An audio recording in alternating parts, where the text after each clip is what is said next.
लिम्पियाधुरासम्म नेपाल हो भन्ने प्रमाण खोज्न कहीँ जानु पर्दैन।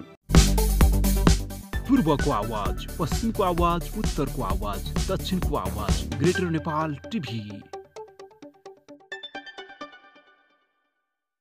लिम्पियाधुरासम्मको भूभाग नेपालको हो भन्ने प्रमाण खोज्न कहीँ जानु पर्दैन। भारतले गत 2 नोभेम्बर 16 कार्तिकमा जारी गरेको नक्सा नै पर्याप्त छ। भारतले जारी गरेको राजनीतिक नक्सामा स्पष्ट रूपमा लिम्पियाधुराबाट निस्किएको नदीलाई काली नदी भनिएको छ। सर्वे अफ इन्डिया अथवा भारतीय सर्वेक्षण विभागबाट जारी सो राजनीतिक तथा प्रशासनिक नक्सा विभागको वेबसाइट www.surveyofIndia.gov.in मा उपलब्ध छ। भारतलाई उसैले जारी गरेको नक्सा हेर्न लगाउने हो भने उसले काली नदी भन्दा पूर्वको नेपाली भूभाग अनधिकृत रूपमा अतिक्रमण गरेको हो भन्ने पुष्टि हुन्छ। 2 नोभेम्बर 16 कार्तिकमा भारतले जारी गरेको अङ्ग्रेजी संस्करणको नक्सामा काली नदी अङ्कित छ। तर लगत्तै 8 नोभेम्बर 22 कार्तिकमा भारतले त्यही नक्सा संशोधन गरेर प्रकाशित गर्यो, जसमा नदी छ तर काली नाम हटाइएको छ। भारतले आफ्नै दस्तावेजमा बेइमानी गरेर नेपाली भूमि कब्जा गर्न खोजेको छ भन्ने प्रष्टै हुन्छ। त्यस्तै 28 फेब्रुअरी 16 फागुनमा हिन्दी र संस्कृत भाषाको नक्सा पनि जारी गरियो। त्यसमा पनि काली नदीको नामै छैन। आफूलाई विश्व गुरु भन्ने भारतलाई थाहा हुनुपर्ने हो, अन्तर्राष्ट्रिय सिमाना देखाउने नक्सा जारी गर्ने विषय बालबालिकाको ड्रइङ प्र्याक्टिस होइन, जसलाई मन लाग्दा कोर्न र मन नलाग्दा मेट्न सकियोस्। तर भारतले नयाँ नक्सा अपलोड गरे पनि 2 नोभेम्बरको नक्सा अहिले पनि सर्वे अफ इन्डियाको वेबसाइटमा छ। त्यस्तै सर्वे अफ इन्डियाले 2 नोभेम्बरमा अपडेट गरेको फेसबुक पेजमा पनि काली नदी सहितको नक्सा छ। काली नदी हटाएर दोस्रो नक्सा सार्वजनिक गरेपछि त्यो नक्सा पनि भारतीय सर्वेक्षण विभागको फेसबुक पेजमा अपलोड गरियो।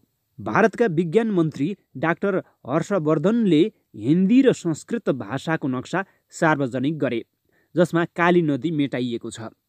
4 मार्च सन् 1816 मा नेपाल र तत्कालीन इस्ट इन्डिया कम्पनी बीच भएको सुगौली सन्धिको धारा 5 अनुसार काली नदीलाई सीमा नदी भनिएको छ।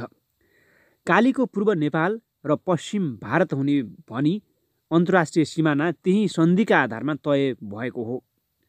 तर भारतले लिम्पियाधुराबाट सुरु हुने नदी सहायक नदी हो, लिपुलेक क्षेत्रबाट सुरु हुने नदी काली नदी हो भन्ने दाबी गर्दै आएको थियो। तर उसैले जारी गरेको नक्सामा लिम्पियाधुराबाट आएको नदीलाई काली नदी भनिएको छ।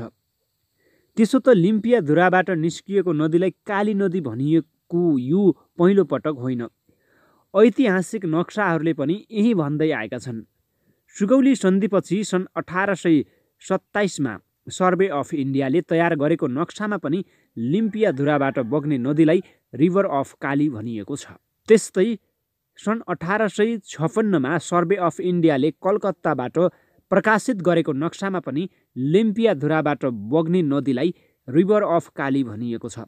तर ब्रिटिस अधिकारीहरूले सन् 1879 र त्यसपछि जारी गरिएको नक्सामा भने कार्टोग्राफिक सङ्केत चिन्हबाट कालापानी र लिपुलेकलाई भारततर्फ पारियो।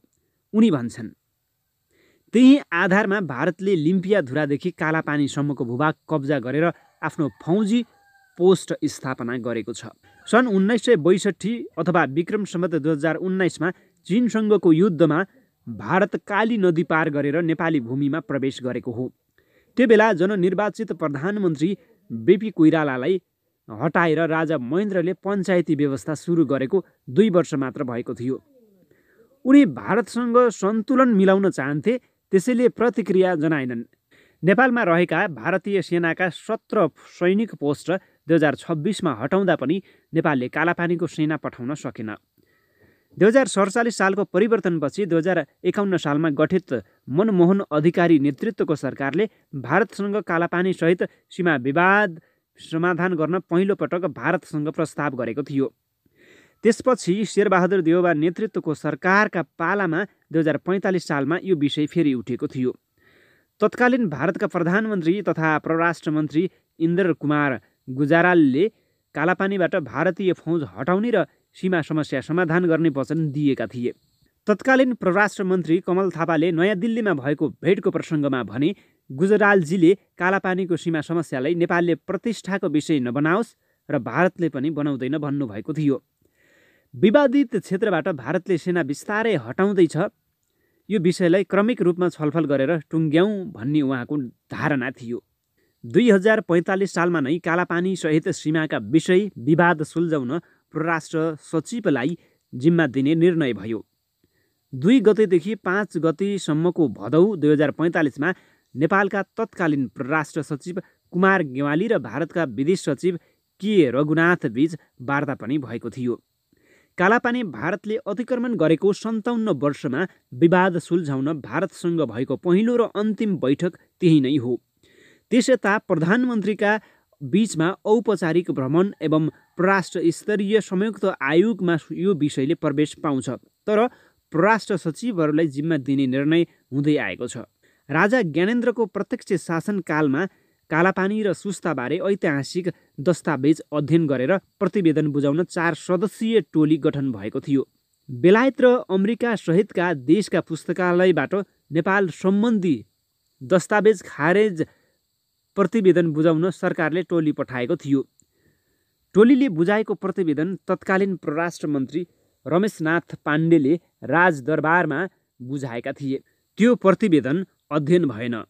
त्यसो त 2068 सालमा डाक्टर बाबुराम भट्टराई प्रधानमन्त्री हुँदा सीमा विवाद 1950 को सन्धि लगायतका द्विपक्षीय विषयमा अध्ययन गरी प्रतिवेदन बुझाउन नेपाल र भारतका प्रबुद्ध व्यक्तिको समूह इजिपी गठन गर्ने सहमति भएको थियो।